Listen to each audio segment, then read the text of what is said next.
वो कहावत तो आप सभी ने सुनी होगी कि जिनका घर शीशे का होता है उन्हें दूसरे के घरों पर पत्थर नहीं फेंकना चाहिए। और ये कहावत चीन पर सटीक बैठ रही, क्योंकि ये आपको याद होगा कि जब भारत का चंद्रयान मिशन फेल हुआ था तो चीन की मीडिया और उसकी सरकार की ओर से भारत का जमकर मजाक बनाया गया था और इससे भी चीन का पेट नहीं भरा तो भारत का जो मिसाइल पाकिस्तान में गिरा था उसको लेकर खूब हो हल्ला किया गया था। लेकिन अब से कुछ देर पहले चीन के साथ जो हुआ उससे न केवल चीनी मीडिया बल्कि उनकी सरकार भी घिरती नजर आ रही। दरअसल चीन का एक रॉकेट अंतरिक्ष से गिरा है, वो भी प्रशांत महासागर में, और फिर चीन हो गया पानी पानी। बेलगाम हुआ चीनी रॉकेट का 23 टन मलबा प्रशांत महासागर में आकर गिरा। यूनाइटेड स्टेट्स स्पेस कमांड ने एक ट्वीट कर इसकी जानकारी दी। अपने ट्विटर में अमेरिकी स्पेस कमांड ने कहा, स्टेट्स स्पेस कमांड पुष्टि करता है ऑफ चाइना का लॉन्ग मार्च 5B रॉकेट दक्षिण मध्य प्रशांत महासागर के ऊपर 4:01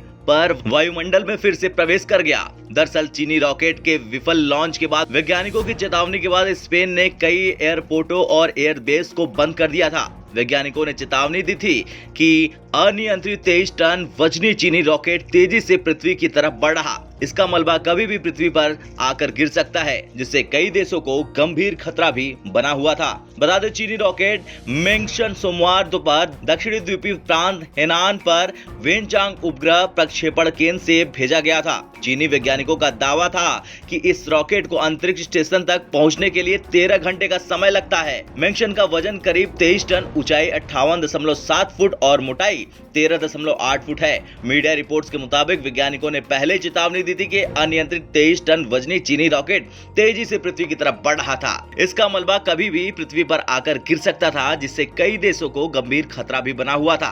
किसी को नहीं पता कि इस रॉकेट का मलबा कहां आकर गिरेगा। बताया जा रहा था कि रॉकेट का मलबा यूरोप के कुछ हिस्सों के ऊपर से उड़ेगा, जिसके मद्देनजर यूरोप के देश सतर्क हो गए। इस कड़ी में स्पेन ने एहतियात के तौर पर कई एयरपोर्ट पर फ्लाइटों का संचालन पूरी तरह से बंद कर दिया था। इससे पहले वैज्ञानिकों ने अनुमान लगाया था कि ये रॉकेट 5 नवंबर को वायुमंडल में ही ध्वस्त हो जाएगा और इसका मलबा टूटकर पृथ्वी में कहीं आकर गिर सकता है। हालांकि ये पहले ही नीचे गिर गया। ये पहली बार नहीं है जब चीन का कोई रॉकेट बेलगाम हुआ है। इससे पहले इसी साल जुलाई में भी चीन का एक रॉकेट लॉन्च होने के बाद वापस पृथ्वी पर आकर गिरा था। तब इस चीनी रॉकेट लॉन्ग मार्च 5B का मलबा मलेशिया और आसपास के देशों में आकर गिरा था। खैर, कुछ भी हो, इसका जिम्मेदार चीन ही है और उससे जवाब मांगना चाहिए। और आपका इस मसले पर क्या विचार है, कमेंट कर जरूर बताएं। ब्यूरो रिपोर्ट, भारत तक।